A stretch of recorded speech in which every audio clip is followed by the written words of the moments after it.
Welcome to another 1v1 gaming review where we only show you the first 2 hours of gameplay to prevent any major gameplay spoilers, and we only show you reviews on games that we have completed. Today, we're talking about Diablo 4. Okay, so normally on this channel, we just try to show you the first 2 hours of gameplay because I hate watching reviews that show too much gameplay and it just spoils it for me. However, with Diablo 4, this game is bigger and better than Diablo 3, and if we were to just show you the first 2 hours of gameplay, I don't think it'll do this game justice, nor do I think showing you the first 2 hours will make you want to buy the game due to the fact it starts out very slow in my opinion. This is a review, so it's all my opinion, and with that said, I believe Diablo 4 is a game worth buying right now. It was worth buying yesterday, it's worth buying tomorrow. I'm going to let you know right now that this is a buy. It's a must buy for any fan of action RPGs, and this is a buy for anyone who loves loot and smooth as butter gameplay. Well, most of the gameplay, but we'll get to that point later on in this review. One of the very first things that you will come to appreciate about Diablo 4 is that the intro cutscene is one of the best cinematic cutscenes that I've ever seen in gaming, and by far one of the best I've seen in recent years. We can all say what we want about Blizzard, but when they put their best in a game, we get games like Diablo 4. Please understand that this game is more Diablo 3 if you ask me. It's just now open world map, and it's much darker than Diablo 3, and I mean darker in the look and the vibe of it. Another reason that we decided that we shouldn't show you the gameplay of just the first 2 hours is because I really didn't feel all that strong until around levels 22 or 24. I mean, you felt that you were leveling up, but I really didn't feel that power that you feel in a Diablo game until around those levels. I think that is because of how the skill tree is this time around.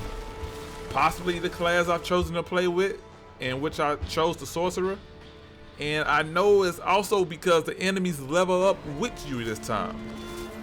I do not like this about the game because it made me feel just not as strong, but then again, it also keeps the game from being too easy. So I'm really in between on how I feel about the decisions to have the enemies level up with you. So I think you should take into consideration that since the enemy do level up with you, there's no need to do side missions before you decide to tackle the main story of the game, and that's going to run you about 25 plus hours. It may be shorter than that, but that's what it took me to roll the credits. Those side missions, yeah, it has to be about 75 side missions in this game.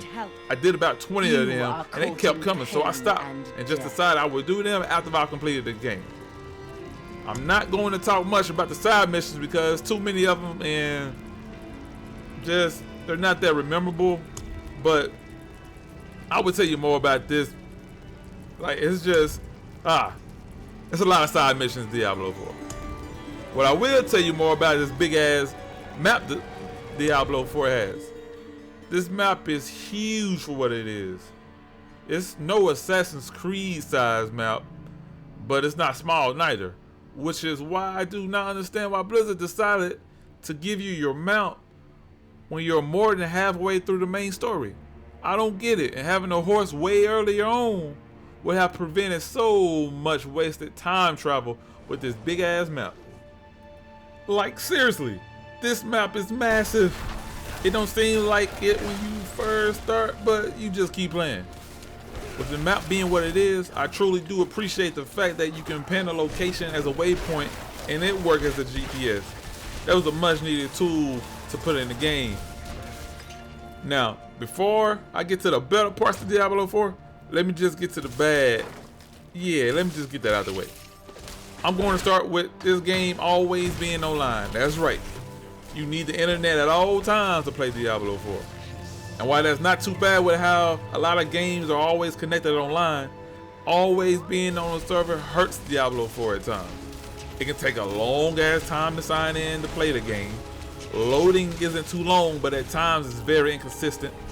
And lagging can occur at any given time. Remember earlier when I said that this game isn't always all that easy?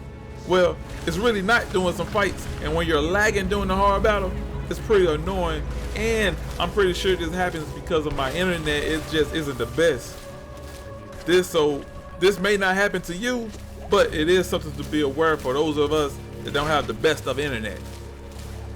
Besides the always online, besides this one mission I had to do 3 times because of a bug, and besides some pricey ass microtransactions that's in the game, and they are insane prices if you ask me.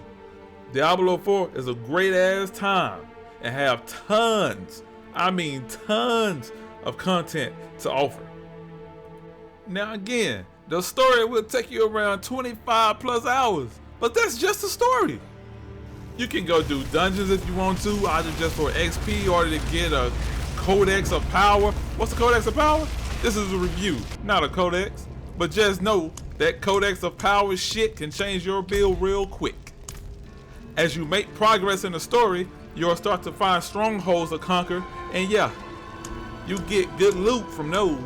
While you're deciding what you want to do next, you're still deciding on how you want to spend your skill points in the skill tree.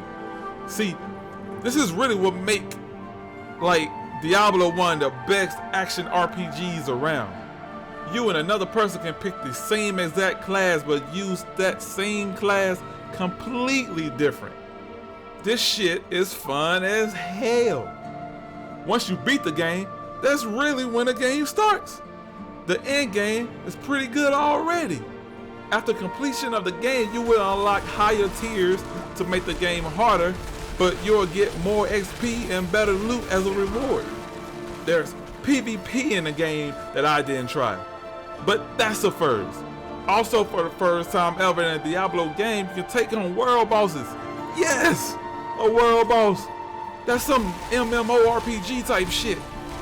You can turn those normal dungeons into a nightmare dungeon, basically making it to where you'll have a chance to get better loot and other shit that I'm leaving out just because I don't want to spoil it. Even with all the content already in this damn game, Blizzard has revealed the roadmap for Diablo 4 and its ongoing content that would include more loot, more cosmetics, and more gear through seasonal content, and they're even introducing a battle pass that is coming. It's coming sooner than later. Now, we would normally recommend another game if you like this game that's being reviewed. But with all the content in Diablo 4, this is the only action RPG game to be playing right now and in the near future. This game gives one hell of a smash from me, and I too think you'll feel the same way once you get your hands on the game. Now, if you find this video to be helpful, please goddamn subscribe. Thank you for watching. I'm Sneaky Pat, and I'm out.